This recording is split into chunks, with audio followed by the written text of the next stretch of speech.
الشیطان الرجیم بسم اللہ الرحمن الرحیم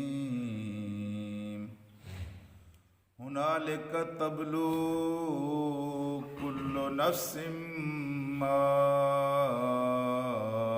اسلفت ہنالک تبلو کل نفس ما اسلفت وردوا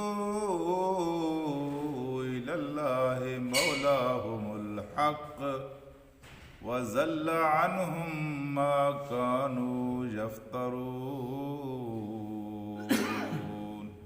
صدق الله العلي العظيم۔ رفقائے گرامی، یہ اس وقت کی بات ہے یا اس جگہ کی بات ہے جس وقت یا جس جگہ پہ ہم سب نے ایک نہ ایک دن ہر حال میں پہنچنا ہے۔ کوئی مفر نہیں ہے، کوئی جائے فرار نہیں ہے، کوئی بہانہ نہیں ہے، کوئی عذر نہیں ہے، کوئی طاقت نہیں ہے۔ جو انسان اپنی ماں کے پیٹ سے پیدا ہوا ہے اس نے اس مرحلے سے گزرنا ہے اور اس مقام تک پہنچنا ہے۔ ارشاد یہ ہوا ہے کہ ہنالکا، یہ ظرف زمان کے لیے بھی استعمال ہوتا ہے، ظرف مکان کے لیے بھی استعمال ہوتا ہے، یعنی اس وقت یا اس جگہ پر۔ ہنالکا، وہاں پر، اس جگہ پر، تبلو، آزمایا جائے گا، جانچا جائے گا، پرکھا جائے گا، کل نفس، ہر انسان کو، ما اسلفت، کے اس نے پیچھے کیا چھوڑا ہے اور آگے کیا۔ جی اس دن وہاں تب یہ نہیں کہا کہ وہاں صرف معلوم کیا جائے گا، معلوم نہیں کیا جائے گا بلکہ پرکھا جائے گا کہ آپ نے بہت سارے اعمال ایسے کیے ہوئے ہوں گے جو بظاہر بہت اچھے، بہت خوبصورت، بہت دیندارانہ معلوم ہوئے ہوں گے، لیکن ان کے پیچھے نیت کا اخلاص نہیں ہوگا تو وہ سارے کے سارے اعمال بیکار ہوتے چلے جائیں گے۔ یا آپ دکان پر جاتے ہیں تو کسی چیز کو خریدنے سے پہلے آپ اس کو جانچتے ہیں، اس کو آپ پرکھتے ہیں۔ اگر چیز ناخالص ہو، چیز کھوٹی ہو، اس میں کوئی ملاوٹ ہو، نمبر 2 ہو، آپ اس کو نہیں خریدتے۔ اور اگر چیز خالص ہو اور اچھی ہو اور نمبر 1 ہو، آپ اس کو خریدتے ہیں اور پھر آپ اپنی جیب سے ایک نقدی ادا کرتے ہیں، نوٹ اسے دیتے ہیں، پیسے دیتے ہیں۔ پھر دکاندار بھی اس نوٹ کو، اس نقدی کو جانچتا ہے، پرکھتا ہے، یہ کھوٹا ہے یا یہ اصلی ہے یا نقلی۔ اگر نوٹ نقلی ہو تو صاف ظاہر ہے کہ نوٹ رد کر دیا جاتا ہے، پھینک دیا جاتا ہے اور کہا بھی جاتا ہے کہ جعلی نوٹ لے کے مجھے دھوکہ دینے کے لیے آئے ہو۔ اور کبھی کبھی ایسا ہوتا ہے اس کے اوپر کارروائی بھی ہو جاتی ہے۔ تو میرے دوستو، وہ اعمال جن کے پشت کے اوپر ٹھیک نیت نہیں ہوگی، یوں سمجھے وہ نقلی نوٹ ہیں، اس سے آپ اللہ کی خالص جنت نہیں خرید سکتے۔ اس کے لیے شرط لازم ہے کہ آپ کے پاس اصلی نوٹ ہوں، عمل خالص ہو، ظاہر بھی جس کا ٹھیک ہو لیکن باطن اس سے زیادہ ٹھیک۔ ظاہر ٹھیک ہے اور باطن ٹھیک نہیں ہے کہ اس نیکی کی کوئی ویلیو نہیں ہے اللہ کی نگاہ میں۔ جی تبلو، پرکھا جائے گا، جانچا جائے گا کہ کون کیسے اعمال لے کر آیا ہے۔ یہ جب نامہ اعمال انسان کو ملے گا، آپ کو بھی ملے گا اور مجھے بھی ملے گا، تو سب سے پہلے جو کام ہوگا وہ انسان کا یہ ہوگا کہ اپنے نامہ عمل کو دیکھے اور پرکھے، کہ جس طرح پرچہ انسان کو واپس ملتا ہے، وہ دیکھتا ہے کہ کس سوال کے کتنے نمبر ملے ہیں اور نمبر کتنے ہیں، تو انسان اپنے نامہ عمل کو دیکھے گا اور وہ نامہ عمل ایسی چیز ہوگی، مال ھذا الکتاب لا یغادر صغیرۃ ولا کبیرۃ الا احصاها۔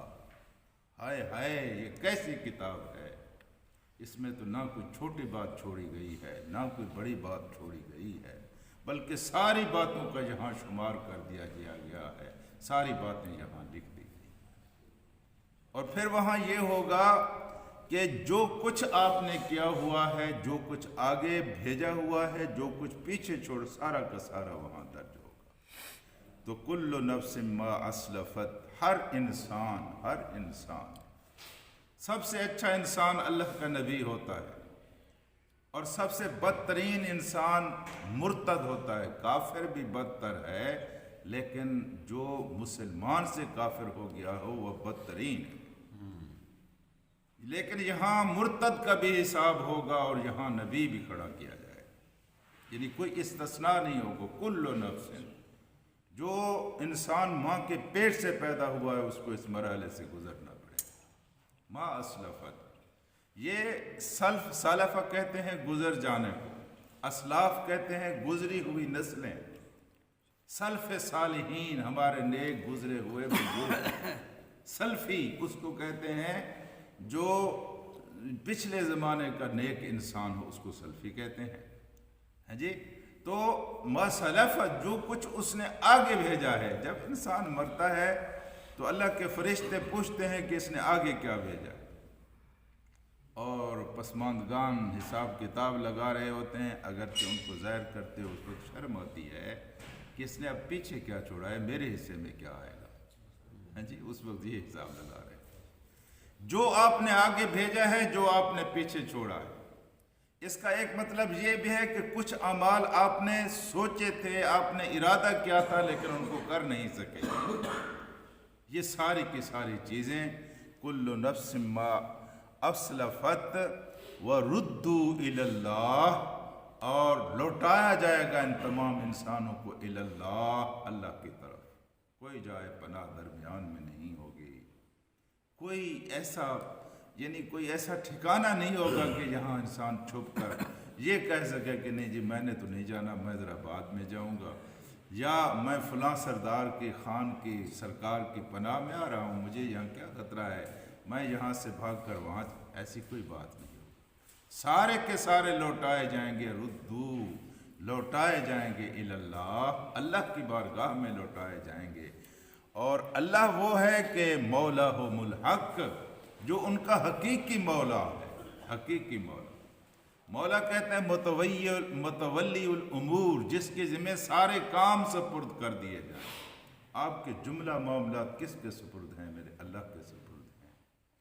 ہاں جی، سارے کام آپ کے اللہ کے سپرد ہیں۔ نیکی کی توفیق بھی اسی کے ہاتھ میں ہے اور برائی کی توفیق بھی اسی کے ہاتھ میں ہے۔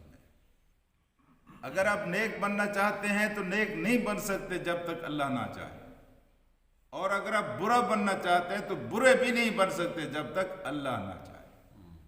آپ جس راستے پر جانا چاہتے ہیں اس کی توفیق کس کے پاس ہے؟ میرے اللہ کے پاس ہے، مولا ہے وہ مولا۔ مولا کا ایک معنی ہے مالک، کافروں کا مولا بھی اللہ ہے کیونکہ ان کا مالک اللہ ہے۔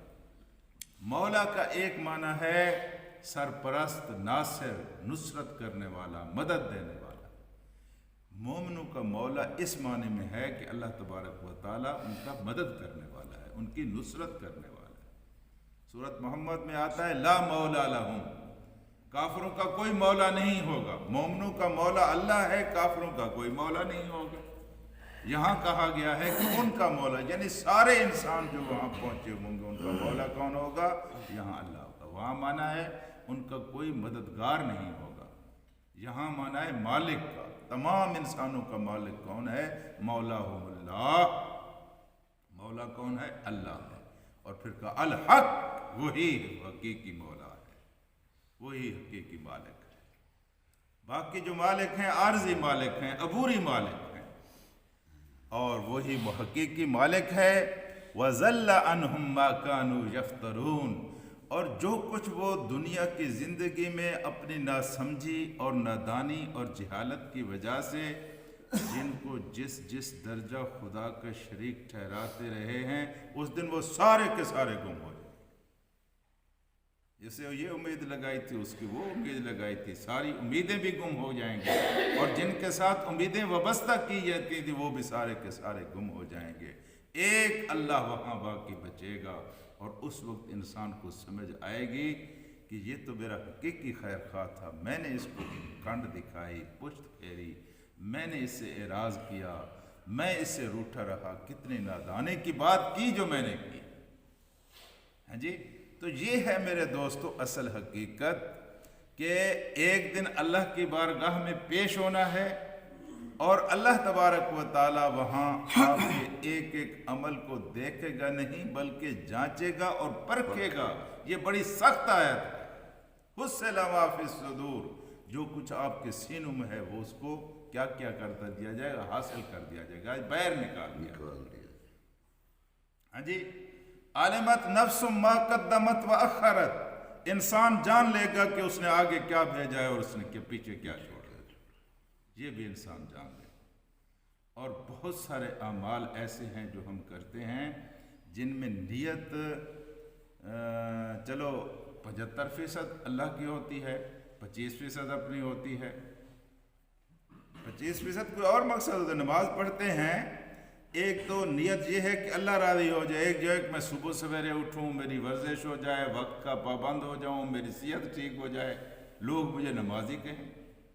اگر 99% نیت آپ کی اللہ کو راضی کرنے کی ہے اور 1% نیت کی آمیزش ہو گئی ہے، ملاوٹ ہو گئی ہے، تو اللہ تبارک و تعالی 99% آپ کی نیکی کی نیت کو دیکھتے ہوئے بھی اس 1% کی وجہ سے اللہ تعالیٰ 99% کو بھی رد کر دیتا ہے۔ یہ اتنا سخت معاملہ ہے مومن اور مسلمان کا۔ اس لیے میرے دوستو اعمال پر زور دیجئے، لیکن اعمال سے پہلے نیت کو خالص کیجئے، یہ بہت ضروری ہے۔ کوئی بھی نیکی کا کام کریں اس کے لیے نیت صحیح کر لیجئے، اس کے اوپر دار و مدار ہے آپ کی اعمال کی قبولیت کا۔ اگر یہ چیز نہیں ہے تو خوبصورت سے خوبصورت عمل بھی بیکار ہے، اچھے سے اچھا عمل بھی بیکار ہے۔ اللہ سے دعا کرتے ہیں کہ اللہ تبارک و تعالی ہمیں